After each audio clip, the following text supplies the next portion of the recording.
Hola, buenos días a todos, bienvenidos al canal de Ecodomus. Hoy voy a hablaros de las patologías de una vivienda, cómo reconocer una patología constructiva de una vivienda, de las más comunes, y cómo intervenir.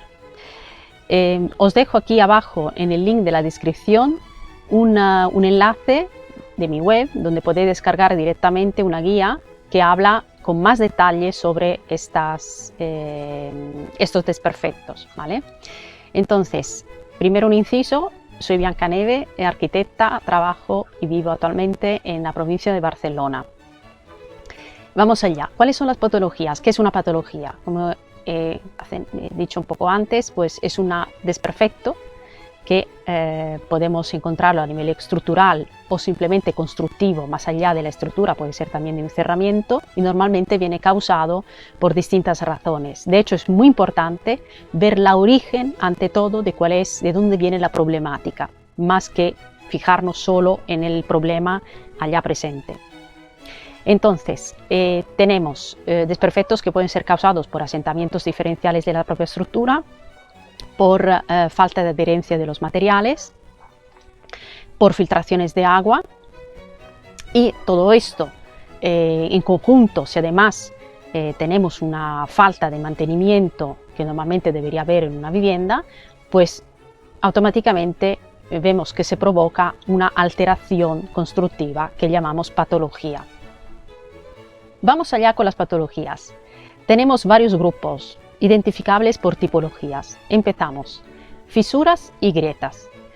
Ambas son muy parecidas, pero tienen una gran diferencia característica, que la fisura no es prácticamente nunca estructural y la grieta sí lo es. Ya es un problema más a nivel de estructura. No que la estructura se haya mal construido, ¿vale? Pero normalmente por los asentamientos, por ejemplo, de las fundamentas, se puede crear una rotura en determinados puntos. Entonces, la fisura es normalmente lo vemos, lo reconocemos en las paredes de la casa, puede ser horizontal o vertical, ¿vale? Normalmente viene causado por falta de adherencia o por movimiento de materiales en sí mismo, a nivel constructivo. Entonces tenemos esa pequeña fisura como un hilo que tenemos que investigar o controlar un poco, porque si se expande o si se alarga, digamos, el espesor de la propia fisura, pues entonces sí que tenemos ya lugar a una grieta, ¿de acuerdo?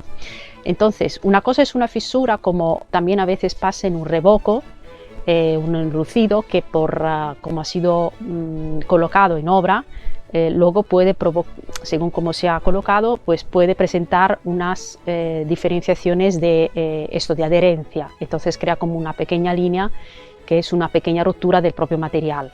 Eso no tiene gravedad ninguna, pero bueno, hay que tenerlo en cuenta porque hay que observarlo por si acaso se expande, y entonces ya entraríamos en un contexto de la grieta.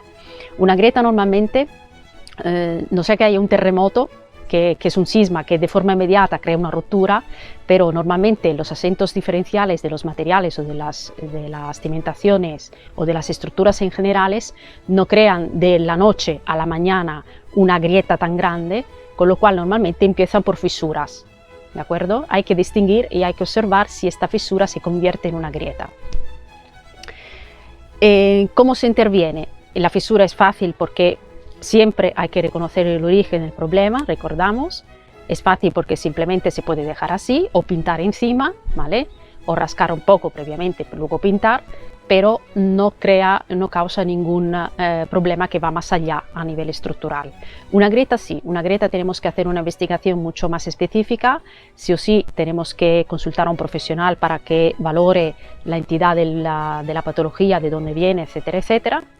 Y allá pues normalmente se interviene utilizando grapas de unión una vez que se ha subsanado el problema de origen, y pues luego se puede volver a pintar encima o directamente pues hacer como una pequeña reparación con el mismo tipo de material puesto ahí encima, por así decir, o sustituido, ¿de acuerdo? Pero hay que hacerlo con mucha precaución y sabiendo, además.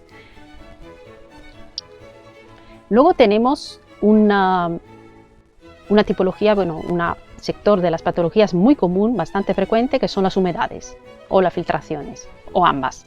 Entonces, está claro que la humedad no solo viene por la filtración normalmente, porque por la definición viene desde el techo, desde arriba, o porque hay una parte de una pared, por decir algo, que se ha roto, que se ha perforado, entonces entra agua, ¿vale?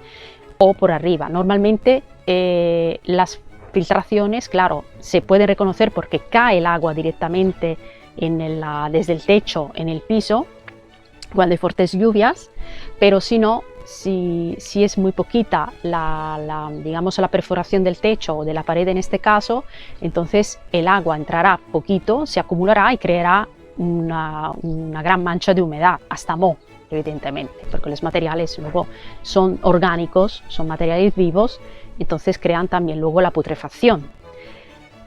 Entonces, si hay filtraciones, hay humedades, está clarísimo. Pero si hay solo humedades, pues puede ser también por capilaridad del terreno. Entonces el terreno, y estas normalmente se visualizan más en la parte baja de la vivienda, al lado de los zócalos, más o menos a una altura como mucho de 40-50 centímetros desde el suelo, ¿de acuerdo? Entonces estas es porque hay una problemática de ataque de humedad, de filtración de agua que ataca la cimentación, no está suficientemente bien aislado todo lo que es el conjunto del pavimento, entonces entra agua, ¿vale? Normalmente en estos casos siempre hay que encontrar primero la causa del desperfecto, de dónde entra el agua. Esto es fundamental. Mientras pongamos un parche, pintamos, volvamos a pintar, mientras podamos hacer mil cosas rascando y luego poniendo una pintura antihumedad específica y demás, siempre, si no se ha solucionado el problema de dónde entra el agua, siempre volverá a entrar. Y entonces estaremos en la misma y el parche nos habrá costado dinero y tiempo además. Y ahí entonces es muy importante valorar de dónde viene el problema. Luego tenemos una tercera tipología, por así decir, de abombamientos de los materiales. ¿Qué es eso del abombamiento? Cuando el material pues se ensancha. Normalmente pasa con los revocos o bueno, con los enlucidos, con los acabados exteriores, tanto exteriores como interiores de una vivienda, y allá es donde empieza a ensancharse un material hasta desprenderse. ¿Vale? Entonces primero hay un ensanchamiento, una expansión de las moléculas de este material y luego hay una ruptura. Las causas normalmente son siempre por humedades también, por filtración de agua, que puede llegar a ese estado. Pero depende mucho también del material que viene atacado. Es decir, si tenemos un muro de tapia, seguramente el agua creará abombamiento, ¿vale? Pero si tenemos un muro de ladrillo, es difícil que vaya a crear un abombamiento del muro de ladrillo, pero sí se puede, en algún caso, pues también abombar un poco más el revoco, el acabado exterior. Entonces depende mucho también, repito, de cómo tenemos el material que, digamos, estructural, constructivo, mejor dicho, de la propia fachada, ¿vale? Si tenemos una casa de hormigón, de pilares de hormigón, y luego el cerramiento resulta que está hecho con materiales ligeros, con ladrillos perforados y bueno, varias capas de aislantes, pues en ese caso también podemos tener siempre ese abombamiento, pero tenemos que tener en cuenta que cuanto más transpirable, cuanto más ligera es la estructura de la fachada, ¿vale? Si llega el agua a filtrar, pues más esta estructura vendrá perjudicada. Nada más que ver, por ejemplo, una masía en piedra, ¿vale? Pues una masía en piedra, aparte que no tendrá revocos, porque no los hacían, pero tampoco tendrá abombamiento de la piedra. La piedra no se abomba, pues es un material, es una materia que directamente puede absorber y hacer también de impermeable del agua, pero no llega a expandir digamos, la formación de sus átomos, de sus moléculas.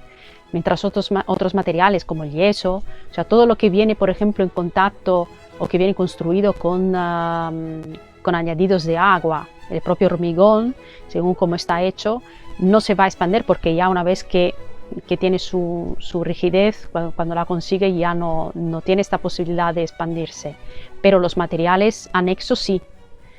Entonces, todas estas características hay que tenerlas en cuenta, ¿vale? Y un desprendimiento, además, en una fachada de una vivienda unifamiliar de un revoco no pasa nada porque se cae al suelo, pero en una comunidad de vecinos donde tenemos a veces hasta en los años 70 se ponían placas de baldosines externas, y si tenemos esa posibilidad de que caiga a la acera y hacer daño a alguien, darle a la cabeza hasta matarle, pues entonces ahí tenemos un problema, ¿vale? Es algo que realmente hay que tener en cuenta, hay que valorar.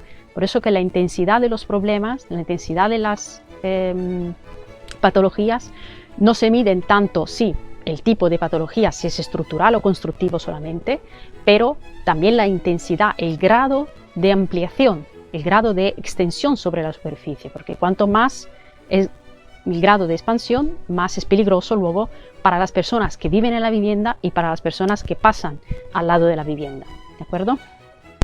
Luego tenemos unos casos menos frecuentes, que son lo de la oxidación de los hierros, en este caso, y esto pasa a nivel más externo, por ejemplo, a las barandillas de hierro de casas antiguas, o, ojo, inclusive los hierros de las mismas casas antiguas, que eran las bases a nivel estructural de los balcones que sobresalían propiamente de la fachada.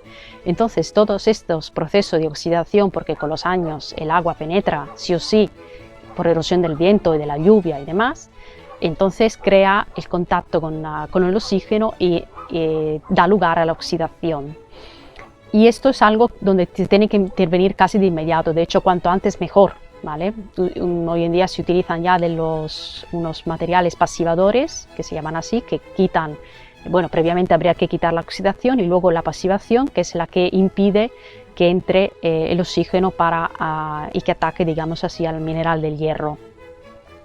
Pero en todo caso, digamos que es algo bastante reconocible, no hace falta tampoco una investigación científica para darse cuenta de la oxidación, salvo en algunos casos, por ejemplo, donde vemos lugar de la oxidación de las viguetas pretensadas, típica de los años 60-70, donde se construían estas estructuras de forjados con estos tipos de viguetas porque ya eran prefabricadas y mucho más ágiles a la hora de colocar, pero el cemento que componía esta vigueta contenía un alto porcentaje de aluminio, y de ahí pues también el proceso de patología que viene llamado aluminosis.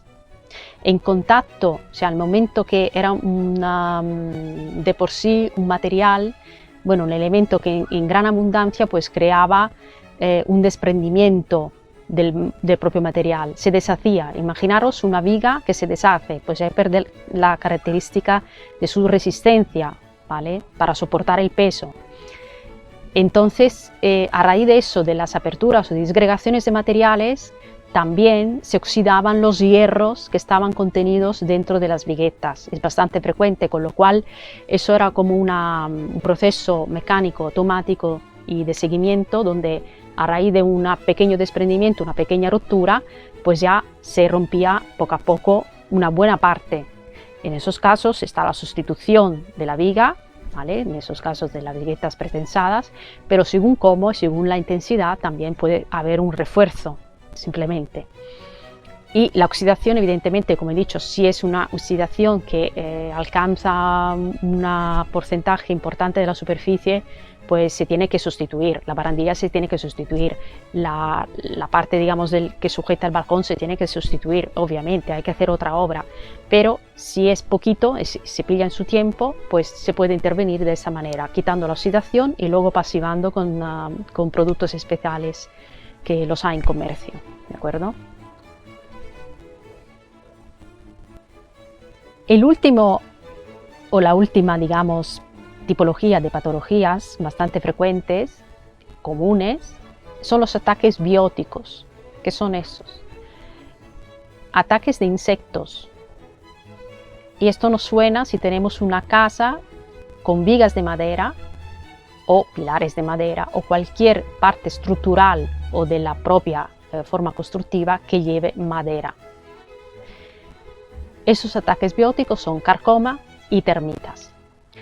La carcoma es más fácil de visualizar e identificar, es la que hace el crac crac, ¿vale? Cuando por la noche dormimos o en momentos así de silencio que se escucha, y la carcoma se va nutriendo de la madera, la termita también, pero la carcoma hace ruido, entonces ahí es bastante distinguible. Además, distinguible porque están presentes agujeros en las vigas, bastante identificables.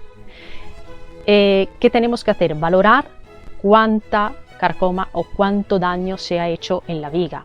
Esto se hace normalmente con unas perforaciones en algunos puntos. Se valora si hay un porcentaje de más del 20%, por ejemplo, que se estima de ataque de esta carcoma, pues entonces casi seguramente tenemos que hacer un refuerzo de la viga, pero si es más habrá que hacer una sustitución, o se puede en muchísimos casos todavía pillarlo a tiempo y hacer una fumigación, ¿vale? De hecho normalmente se intenta hacer una fumigación por defecto, tapar luego los agujeros para evitar que entren otra vez nuevas, y en caso que esté debilitada la resistencia característica de la viga, pues se hace un refuerzo también. ¿Qué pasa con las termitas? Las termitas son invisibles al ojo, digamos, exterior. No deja rastro, o sea, la termita se come por dentro toda la materia de la madera, el ánima de la madera, y si no te das cuenta que hay termitas, de un día por otro cae la viga, así de claro. Entonces, ¿cómo se reconoce? Se reconoce en base a que sí puede dejar rastros, normalmente de excrementos. La termita sube desde la tierra y va haciendo recorridos para llegar a determinados puntos, con lo cual ni siquiera se ve porque entra por las paredes y entra dentro de las vigas sin pasar por la parte, digamos, interna de las paredes, ¿no? Al ojo, digamos, humano no es visible eso, no se puede percibir, no hace ruido tampoco, pero en algún momento puede crear alguna perforación, un poco de más, y crear así y dejar rastros de excrementos, o se ve a veces en el suelo también que caen estos polvitos, un polvito así negro. Entonces esto es muy importante. Si dudamos que haya termitas, por favor, pues acudir a un experto que haga una inspección, porque es muy importante. Inclusive si hay carcoma, siempre debería verlo también un experto en base al tamaño que tenga, porque puede haber carcoma y termita, puede haber las dos cosas, no tiene por qué ser solamente una. Y en el caso de la termita, pues como se valora 100% la existencia, es haciendo una cata del material y viendo según en algunos puntos para ver dónde están los focos, por así decir, donde se están desarrollando y viviendo prácticamente. Entonces, en ese caso es un poco más complicada la actuación, porque tenemos que, ya no es por fumigación, hay unas empresas especializadas que utilizan determinados productos químicos y donde introducen normalmente en un caso de termitas intervienen empresas especializadas que trabajan con productos químicos de venenos, básicamente, para que la termita se nutra de esa sustancia. Y es un proceso largo, ¿de acuerdo? Normalmente, cuando hay termitas en una vivienda, en menos de 2 años es difícil que desaparezcan. Es un proceso muy largo. Bien, explicado todas estas son las principales patologías que tenemos presentes en la vivienda. Os dejo aquí que podáis hacer comentarios. Recuerdo también que tenéis el link de la web donde podéis descargar directamente una guía completa, ¿vale? Para visualizar más detalles. Espero que os haya gustado el vídeo y desde luego no dudéis en compartirlo con las personas que penséis que le pueda servir, que le sea útil, y nos vemos próximamente aquí en este canal. Buenos días a todos.